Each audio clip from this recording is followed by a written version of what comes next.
Even the best athletes in the world don't train alone. So why should leaders? Owners are not spending their time on things that only they can do. What is it that you should be doing, could be doing on behalf of the organisation that you're not getting to? Welcome back to the podcast series. I'm joined here today by the founder and owner, Kelly Wakeman. Today's theme, we're going to be talking about how to unlock your potential, how to get real clarity in how we're doing what we're doing. Kelly, I know this is a topic so close to your heart as well. Do you want to tell me why this was important to you to cover this in our podcast? I really just wanted to help our community just take a moment, use this podcast to take a moment and really think, get really, really clear on what is it you want your people to be doing in the organisation. How do they create value? How do they give the end user the best possible product or service? And then do the next bit, which we don't always do. What is it that they're really spending their time on? And what should you be saying no to as an organisation so that you can say yes to the very, very most important things?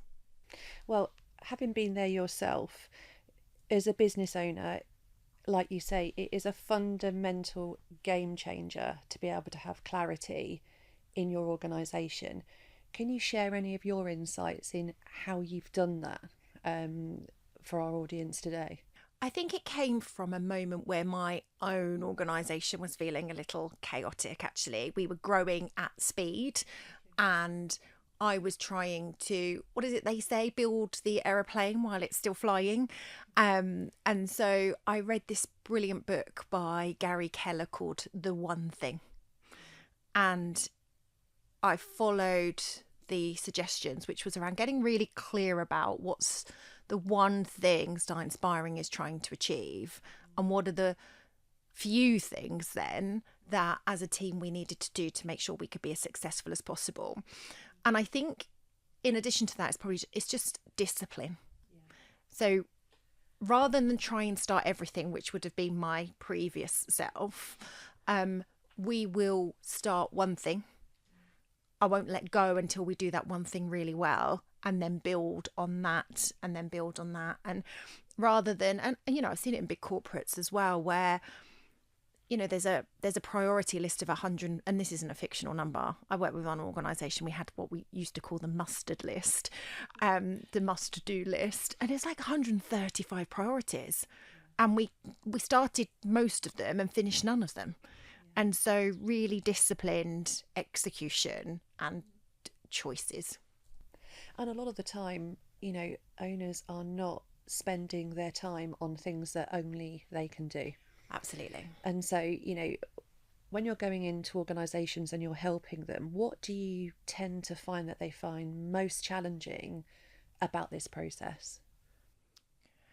So I think the first thing, there's probably three things in every organisation that we enter. The first thing is your executive team truly an executive team, or are they a group of excellent contributors or excellent individuals?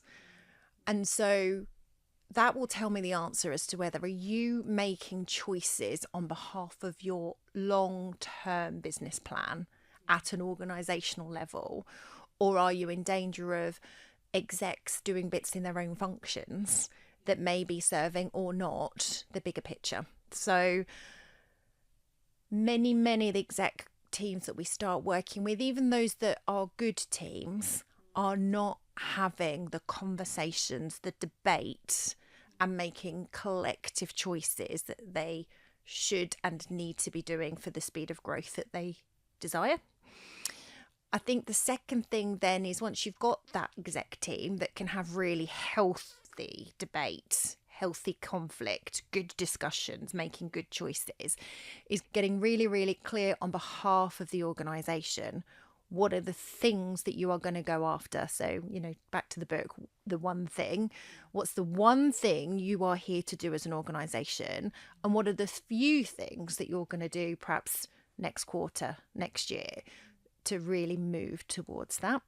And I guess getting alignment and clarity across the board, across the exec team on that one thing is going to help them to build momentum though, right? Absolutely. Because if you've got execs with competing priorities, that might cause a little bit of pain at the top.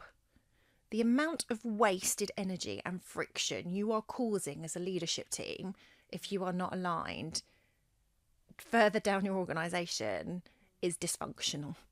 And there is a massive difference between friction and healthy conflict. Absolutely. Oh, I would encourage every team to have a healthy debate and conflict. If you don't, actually, you just have passive aggressiveness, because people walk out of a discussion thinking, well, I didn't sign up to that. And if people haven't signed up to it, how do you then hold them accountable? And how do you end up with really good results? So I think that's just critical, that your team understands, why do they exist?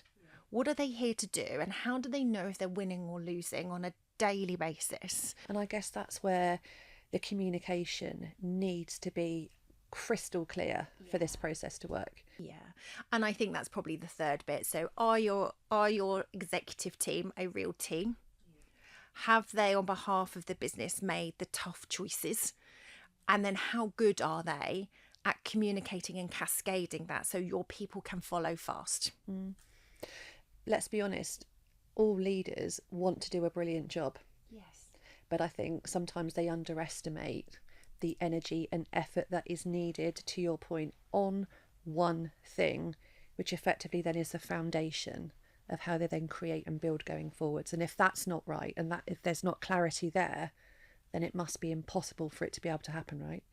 Absolutely. And I think the clarity needs to be the whole system as well. So we worked with a very well-known brand, a manufacturing organisation, and actually even within their own system, and these guys have been running for many decades, they had competing key performance indicators across the business. So if I just take a very simple example of the system, so the manufacturing girls and guys were KPI'd on one thing, and the depot or the distribution that was on the side of their factory was KPI'd on something else, because the distribution arm of the business was centralised.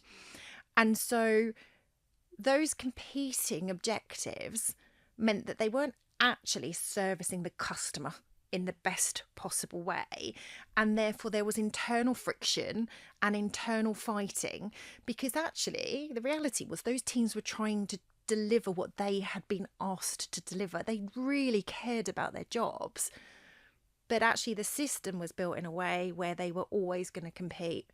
And once we helped them see that and resolve that, things became so much smoother. People actually enjoyed serving the customer, which was fab. And what you're saying then is there, needs to be alignment, almost like a centralized roadmap that people are working towards and people understand. Because if it's not understood internally, then how on earth is the end user externally going to be able to understand what we're trying to do? So we're working inside out as opposed to making the assumption that they get it outside in. So that sounds like something that's really important. And I guess for me, there's a genuine sense with Start Inspiring, and I've witnessed it myself, where we really roll our sleeves up with the clients that we're working with, whoever it is across the board. And I think that's another piece as well, that the people we support are all across the organisation. They're not just in one function. So you've got that element of our insight and experience from standing in their shoes. And then the second part is genuinely caring and wanting that organisation to do well. And we talked in one of our earlier podcasts about standing shoulder to shoulder, your people partner. And actually, this is where it becomes so important. Can you tell me a little bit about the experience that you've got with working with lots of different areas of an organisation? Because I know for you, it certainly isn't a one-size-fits-all approach. No, absolutely.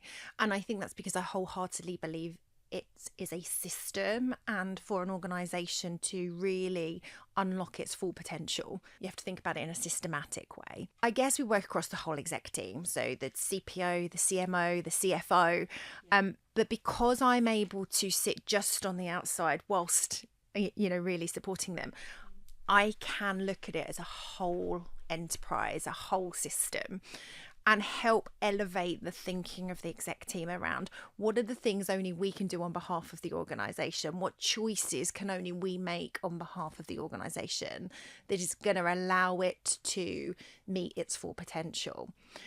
And the reason that's really powerful, because most of these organisations bring in the most successful, most amazing. So take we've got two new job roles in an exec team. We've got a new CFO and we've got a new HR director.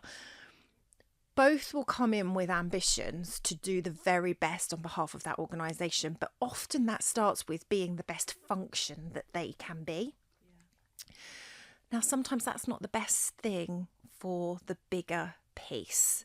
So when you've got a HR leader who has world-class HR people roadmap that they're installing into the organisation, and then you've got a new CFO that's trying to make sure that they have the best data and systems possible, and maybe you've got your ops leader as well, trying to be as efficient as possible. We've all seen these scorecards, right? And these KPIs and objectives of we're going to be the best at this, the best at this, the best at this, the best at this.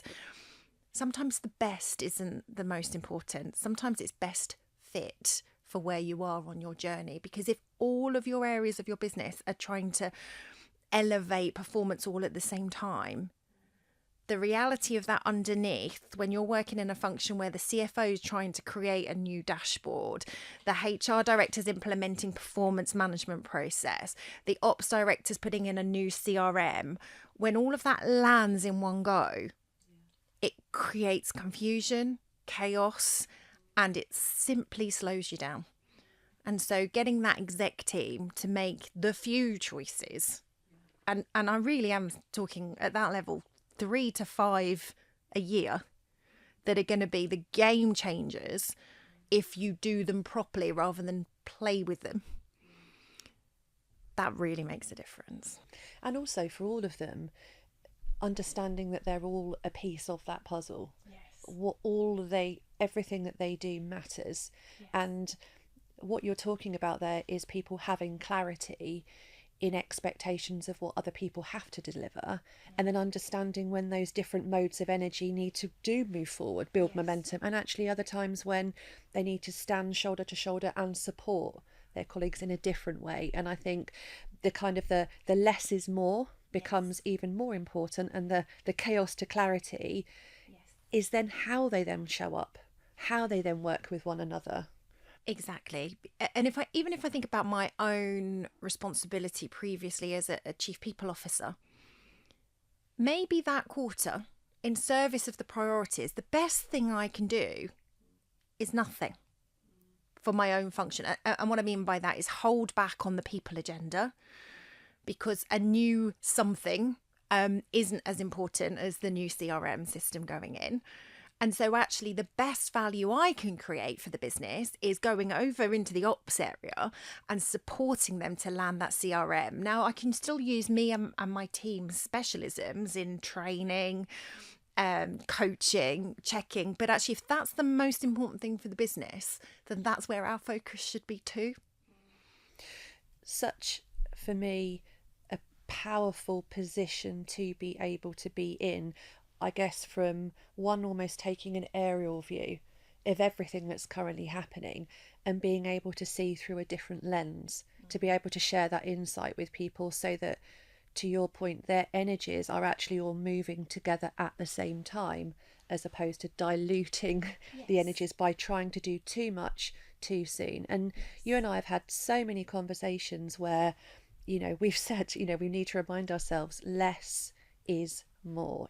Get something right, get the quality built on something where people believe it can work and are with you, as opposed to trying to do so much at the same time and then everything lands and you don't get buy-in from an organisation. I think when your exec team are thinking business first and function second, then the whole piece moves together. And I guess our role is like a coach on the sidelines of a game, where we can see from a different angle how the game is being played and where opportunities could have been lent more into, or actually where they've been missed.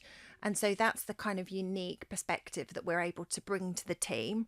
In half time, we can give them some coaching and allow them to go out and then smash it in the second half. So that's really. And also, when you are in your business doing all of the time, we often don't think about how we step back and work on our business. And it's only often then, I mean, you're talking about the sidelines, right? The working in is playing the game, the working on is standing and watching and seeing what you see differently or what you observe, which, you know, as a coach must be so powerful. Are there any particular methodologies that you think make a real difference when you're thinking about this kind of perspective? Or is there one in particular, I think, that stands out that really resonates with you wanted to share? I think there's probably a couple, if I may. So I think the first one around high performance really sits with the work from Amy Edmondson. And she talks about psychological safety. And I think the way that that might be expressed now has been misunderstood. I think so. Amy talks about psychological safety being the culture in which you can take risks. You can put your head above the parapet and you can say, I see something here that we perhaps need to address as a team. So she talks about having psychological safety, but the other part that isn't talked about as much is also having accountability and the fact that you need both psychological safety. I can speak up. I feel safe. I don't fear coming to work, and I'm held accountable for doing a good job. And so Amy's work talks about if you don't have either, you're going to have quite an apathetic team. Nobody wants that, right? So we don't want low accountability and we don't want low psychological safety. If we have low psychological safety but high accountability, we end up with anxiety and or burnout potentially. So nobody wants that. And if we have high levels of psychological safety but not enough accountability, you'll see your team swimming around in the comfort zone. And actually, I use that as a diagram quite a lot in organisations to say, where would you say your team is right now?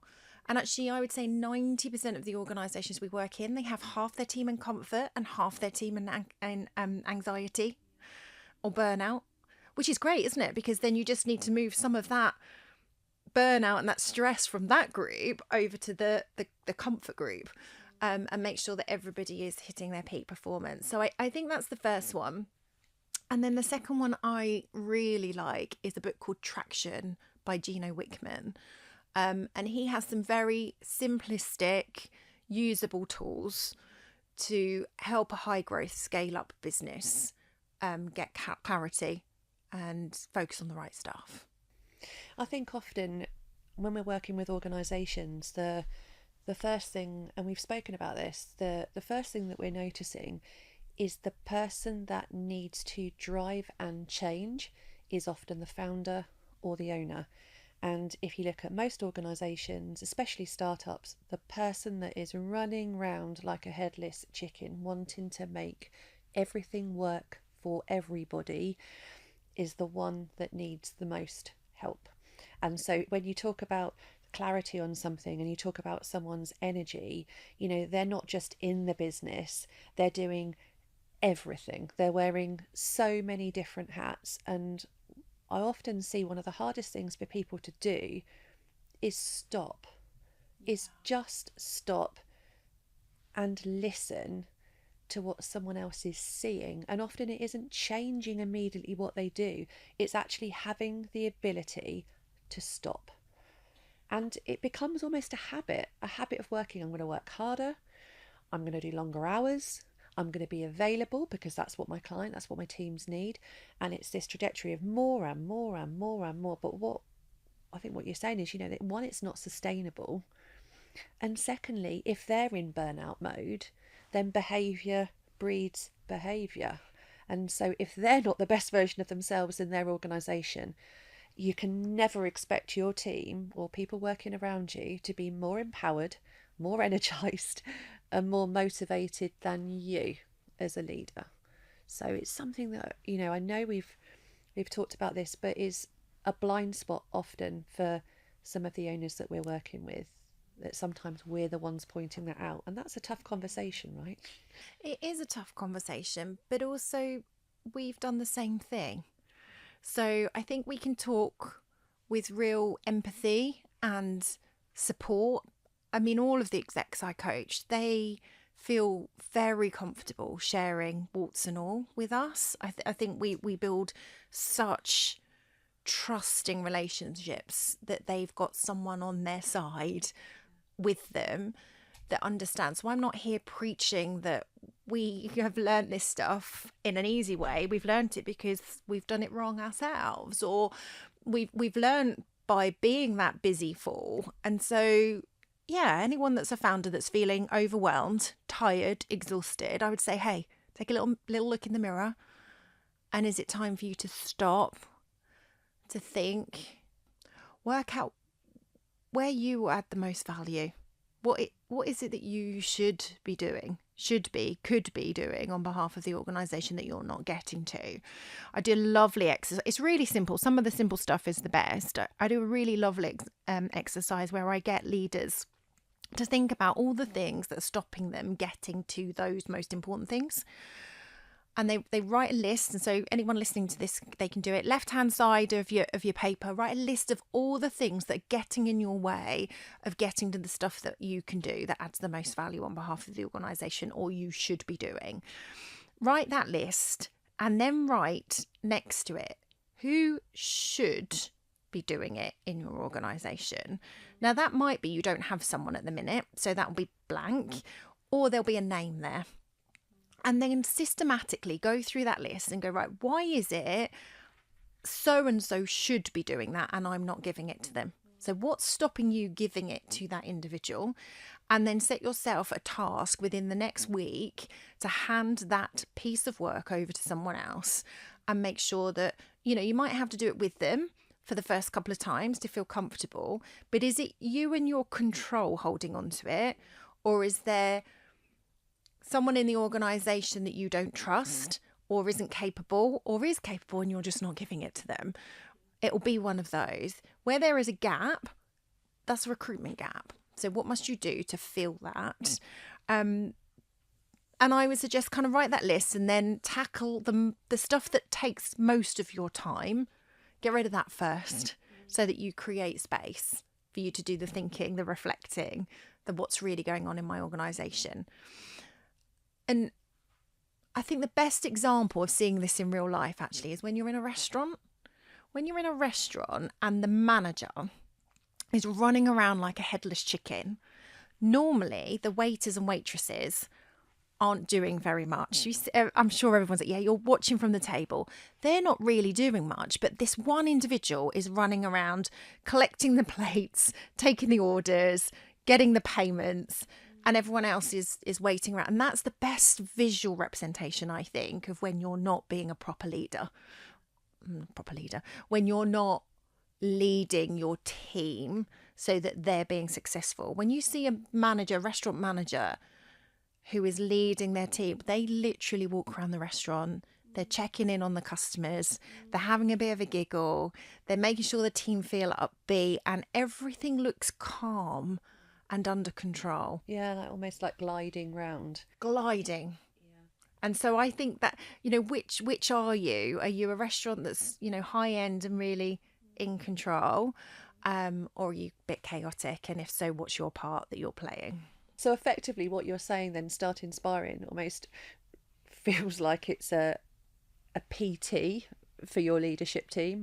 They're someone that's actually, walking the walk with you, but standing shoulder to shoulder with you. And you talk a bit, about the experience of someone running something in a seamless way. And actually what you then want for your organisation is for them to want to come back to it. You can walk into any restaurant and the ambience just speaks for itself even before anyone's opened their mouths. And that for me is, we always adjust to or get used to the atmosphere that we are in for work. And I think, what kind of atmosphere do we want to create for our future leaders of the organisation, and how as a leader are we inspiring more of that type of environment, more of those types of behaviours that you're talking about?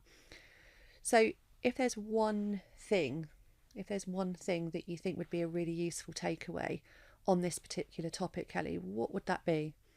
I would say get yourself a coach. It doesn't have to be one of the Start Inspiring coaches. It can be anyone. I think it's really important that whoever you choose is the right fit for you. Even the best athletes in the world don't train alone. So why should leaders? It's so important. And I guess just in summary, Kelly, the value of having an amazing coach is going to enable you to turn your ambition into action. Join us for our next podcast series where we're going to be talking about how you can ignite your culture.